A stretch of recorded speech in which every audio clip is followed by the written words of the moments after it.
This is the GIS Evening Report for Friday, April 12, 2024. I am Sherry Ann Noel. In the headlines, Grenada signs 6 MOUs with the government of Cuba. Details to this story and more when we return. Welcome back. Grenada is poised to strengthen its bilateral relations with the government of Cuba following the signing of 6 Memoranda of Understanding, MOUs, during a ceremony held on Friday evening in Havana. Among the key agreements is a cooperation pact between the Ministry of Public Health Cuba and Grenada's Ministry of Health, which will facilitate the deployment of a Cuban medical brigade to enhance the local healthcare workforce. The specialists from Cuba will provide support to various departments, including surgery, technical services, maintenance, and will engage in knowledge exchange with local healthcare practitioners, as well as contribute to health-related research efforts. In addition, the MOUs cover various sectors including education, agriculture, aquaculture, and fisheries, and environment protection under the purview of the Ministry of Climate Resilience. Another significant agreement was reached in the realm of cultural and creative cooperation, involving Grenada's Ministry of Tourism, Creative Economy and Culture. This accord opens doors for local artists and creatives to participate in festivals and cultural events in both nations, fostering mutual understanding and appreciation of each other's cultural heritage. The signing of these Memoranda of Understanding underscores the enduring friendship and collaboration between Grenada and Cuba, as both nations prepare to commemorate 45 years of diplomatic ties on April 14, 2024. During the visit, Prime Minister Honorable Deacon Mitchell took the opportunity to tour the Morris Bishop School for Special Education, accompanied by Ministers Philip Telesford, David Andrew, and Joseph Andel, along with Ambassador Orlando Romaine and Grenada's resident ambassador to Cuba, His Excellency Glenn Noel. Students from the Grand Roy Government School embarked on an enlightenment journey on Friday as they explored various departments at the Morris Bishop International Airport. This excursion was a pivotal component of the school's Gear Up initiative, designed to furnish students with the essential tools for aiming high and achieving success. This initiative stems from a broader project initiated by Office of Diaspora Affairs, which aims to adopt a school in Grenada. Notably, Grenadian-born engineer and aerospace professional Shonda Kado seized the opportunity to give back to her alma mater, the Grand Roy Government School. Her intention is to ignite a spark within the students, encouraging them to push the boundaries of the academic pursuits and consider non-traditional career pathways. It's how do we ensure that they are, and I use this all the time, confident. They feel they're fearless. They ask questions. They challenge. And they're able to be critical thinkers. That's what we need. And it really is simple. How do we just expose them to things that is right here? How do we expose them to careers that are right in country? Principal of the school, Mr. Jenna James, said he is hopeful that the exposure will encourage the students to consider careers in aviation. The idea here is to plant a seed, to encourage our students to look beyond the traditional careers that they are familiar with. Normally, when we have career activities at the school, the usual common traditional areas are the ones that you see coming up frequently: the nurse, doctor, police, fireman, and so on. So the idea behind this is to get them to see beyond those traditional careers. And so the aviation industry is one area that she is hoping to plant a seed and to inspire a generation of young people to consider this particular industry as something that they can see as viable and create careers in it. Ms. Kado highlighted some of the activities held so far and what will be done. We had a formal initial launch on I would say March 4th. So it's there's been a lot of planning and preparation for the last 4 months. The first initiative that we actually had was around exposure to creative industries. And Kaim Joseph spent some time with the students to expose them to artificial intelligence. If you see what's happening across the world today, AI is taking over. And we want our young people to know and see you know, the value and the impact of artificial intelligence. And also, we all know that on the heels of our in the 50th Independence Jubilee, the drone show was it, right? Everyone was excited, young people, you know, old, young, old, whatever. We felt there was an element of a sense of pride. And I know the young people were excited, like, how did they do that? So we wanted to give them, I would say, a view or a little a lens through here's how it was done, right? So we had that as the first initiative, and this one is in aviation. You know, great opportunities here, like I said, and then we're gonna tip off with aerospace. This is a GIS Evening Report. We will return after the break. Carriacou Maroon and String Band Music Festival 2024, April 26th to the 28th. Coming together to preserve and showcase our culture is who we are. Friday the 26th, Belmont at the Chapel. Early morning libation, 3 p.m. Saraka, 7 p.m. the official opening ceremony and cultural evening. Saturday from 10 a.m. Hillsborough Square. It's Strings in the City. Then at 8 p.m. we move to the Botanical Gardens for cultural explosion with local and regional performances featuring Touch the Band. Admission $60. Then on Sunday, it's the grand finale, Paradise Beach. From 12 noon, musical entertainment. And from 4 p.m., Paradise Beach Friends, cultural entertainment and live music. Admission $20. Come along to dance the quadrille and big drum on Paradise Beach every Sunday after the launch until the festival ends. Carriacou Maroon and String Band Music Festival 2024, April 26th to the 28th. Welcome back. 2 outstanding Grenadians received recognition from the Partnership Initiative for Sustainable Land Management during the 6th Ministerial Council for Ministers held in Grenada from April 11 to 12. Trevor Thompson, a distinguished former Chief Agricultural Officer, Land Use Officer, and United Nations Convention to Combat Desertification focal point, was honored for his remarkable 30-year commitment to sustainable soil management, significantly contributing to the advancement of the agricultural sector. Shane Edwards, a 36-year-old farmer from St. Andrew, was presented with the esteemed Green Generation Award in acknowledgement of his relentless efforts in sustainable land management. Working alongside his brother Rick, Shane efficiently cultivates nearly 15 leased acres, producing crops year-round. Also recognized at the ceremony was Grenadian agronomist Darren Williams, who has been awarded the CSIDS Soil Care Project Postgraduate Scholarship. Darren is set to embark on his studies in the University of the West Indies, St. Augustine, commencing in September 2024, focusing on sustainable soil management and soil health. During the opening ceremony of the Ministerial Council meeting at Royalton on Friday, Acting Minister for Agriculture and Lands, Forestry and Marine Resources, Honorable Adrian Thomas, extended his congratulations to the Partnership Initiative for Sustainable Land Management for the invaluable contribution to achieving sustainable land management across the region. The Partnership Initiative for Sustainable Land Management has served the countries of our region well for the past 20 years. In the case of Grenada, we appreciate the technical assistance that we receive from PISLM in helping us strive to fulfill our obligations and meet our commitments under the United Nations Convention to Combat Desertification, as well as the Barbados Program of Action. We are grateful for the work of PISLM in facilitating regional dialogue, learning, and capacity building on land and soil issues. Brothers and sisters, the government of Grenada is pleased to be collaborating with PISLM to implement major projects. The government of Grenada looks forward to greater and more productive collaboration with the PISLM in the months and years ahead. PISLM's mission is to harmonize policies, provide innovative solutions and capacity building in collaboration with CSIDS, and meet the obligations on sustainable land management and soil health. Significant efforts are underway to establish the necessary infrastructure for training individuals in the beauty and wellness sector.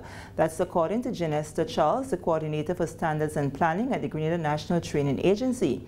In an interview with the Government Information Service following the official media launch of the Grenada Beauty and Wellness Association at Point Celine's Hotel on Tuesday, Ms. Charles expressed optimism about the future of the industry.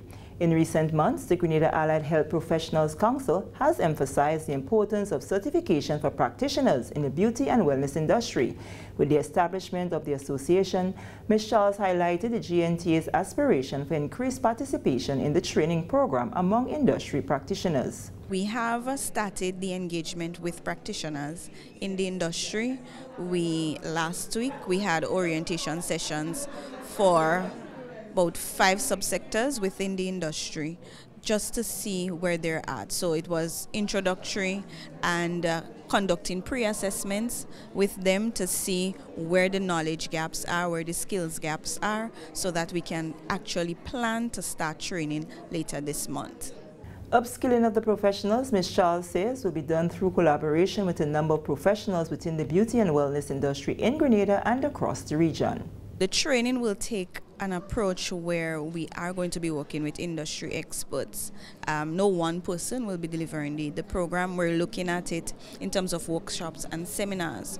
So needs were identified, like, some of the core skills as well as some of the technical skills. So where we need to partner with other NTAs, we will be partnering with other NTAs in the region to assist us with some of the technical training that may be needed. But as it stands now, for the core skills, we have experts on island that we will be using. Of course, we have some industry practitioners here who are quite experienced and knowledgeable. We will be tapping into their expertise as well.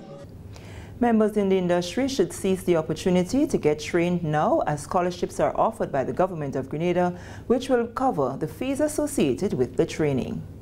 With the collaboration that we have now between the Government of Grenada, the Grenada Allied Health Professional Council, the National Training Agency, and the Labukan Creative Center, the government is covering the cost of upskilling and reskilling of the practitioners in the industry. Now you're talking about scholarships being offered to practitioners. If they don't take that opportunity, though, they should be prepared to probably pay all the way over $5,000 if they're going to pay their way through the training. We'll take a final break and return with more. I'm a VIP. I'm a VIP. I'm a VIP. I'm a VIP. Make us all VIPs. Take your vaccine, get immunized and protected. Kids, let's build our immunity to have a healthier society. I'm vaccinated, I'm immunized, and I'm protected. Get vaccinated, for with the children's future, protect this Pfizer together. Let's all be VIP champions. A message from the Ministry of Health, Wellness and Religious Affairs, Be a VIP Childhood Vaccination and Immunization Campaign in collaboration with UNICEF and the Pan American Health Organization. Welcome back. Mathematics teachers in Grenada are embracing a groundbreaking approach to teaching thanks to a one-day workshop orchestrated by the Ministry of Education in collaboration with HarperCollins Publishers. Public Relations Officer in the Ministry of Education, Annette Moore, has the details. Thanks to a one-day workshop organized by the Ministry of Education in collaboration with HarperCollins Publishers, mathematics teachers can better utilize a newly adopted math text written by Grenadian author and Calypsonian Raphael Johnson, popularly known by his sobriquet, Crocator. What was pleasing to me was that the teachers accepted, when I explained to them the features of the book, they realized it was a book with a difference. Right? Johnson's text, CSEC Mathematics, is published by the well-known publishing house HarperCollins Publishers. The aim of the workshop is to enhance teaching and learning methodologies for topics such as linear programming, trigonometry, vectors and matrices, as well as the CSEC Mathematics SVA. All of these currently present challenges for many students. Now they fully, I hope at least, that they have a greater grasp of the text and what it can do in terms of helping students to pass the maths. Several math teachers, including the heads of various math departments and other teachers at the upper secondary level, participated in the workshop. Charlene Cornelius, principal of Harbour Light Christian Academy in Carriacou, would like to add the text to her school's book list. Yes, I do want to incorporate it. It looks like it would be very helpful. The main thing that I appreciated from the workshop was learning about the textbook that Mr. Johnson wrote, and it's parts that I find will be very helpful for me to use, and I also appreciated the interaction with the other teachers and getting a few hints and encouragements in teaching the different math skills, especially the beginning Form 1 students. I think that was very helpful. A lot of teachers don't really understand the features of the book as yet, right? And the benefits of using it. So I'm glad I had that session today because many of them just realized that the book has a lot of attributes and it's different to most of the other maths textbooks. For example, you know, generally you wouldn't find a maths book used in secondary school with chapter on calculator, for example. It had a chapter on the use of the SBAs, right? And then it had some other features as to the different types of exercises, varied exercises, because there are some books with a lot of exercises, but it's the same exercises over and over. But this has variety. So if students don't understand a concept taught in one way, then the examples as well as the exercise show different ways you can understand the same concept. I find the practical aspect of how it relates to real life and then how it relates to understanding CSEC preparation. That I find very helpful, and then the inclusion with SBA guidance. There's another feature which you hardly find in other books, in that the exercise too are varied in levels of difficulty. There are 3 different levels of difficulty of question. These, he says, are to ensure that learners do not become frustrated, but that they understand concepts and get to love the subject. Johnson is a mathematics and physics lecturer at the T.A. Marichaud Community College. His desire is to see students love and do well in math. I love maths. It's one of my, from ever since. And more importantly than the book doing well is the fact that, the result in the Caribbean is terrible, right? CXC. You have like 30% and 20-something%. In the same Antigua, 21% over the last year passed the maths. And so the thing for me that is the greatest satisfaction is knowing that the book is helping the results to improve. The text, CSEC Mathematics, was first adopted by Jamaica and then other countries, including Grenada, who adopted the text in 2023. I remember the day when Collins sent me, they were so excited, Jamaica has adopted the book. And then later on, recently though, I went to Antigua and did a similar workshop as what I did last year. And they too took it up at the official secondary school book, starting from this September. Grenada was from last September, so at least they still rose to the occasion. From our last textbook evaluation, that textbook, CSEC Mathematics, written by Mr. Johnson, came out on top. So we started using it last year. At present, the Ministry of Education is distributing that book through the schools because it's part of the book program. So it's a book that is being used widely in the island at present. I think Collins wanted me to go to different islands in the Caribbean and promote the book. What Collins was hoping is that I'll be able to introduce the book in these different islands because the people who contributed are from these islands too, and in so doing, help the book being adopted even more widely than it is right now.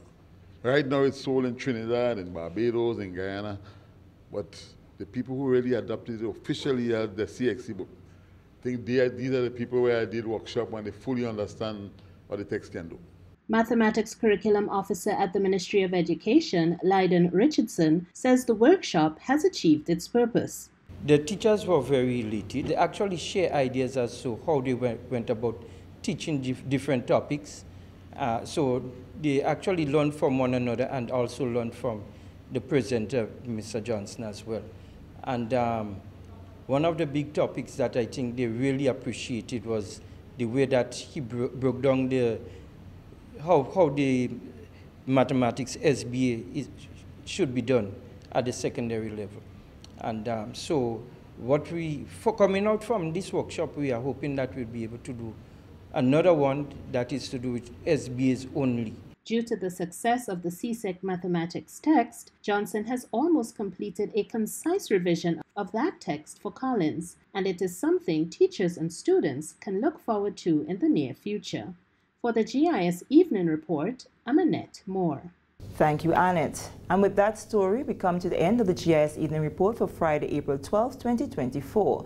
Now for a recap of the top story. Grenada signed 6 MOUs with the government of Cuba. On behalf of the entire news and production team, I am Sherry Ann Noel, thanking you for viewing.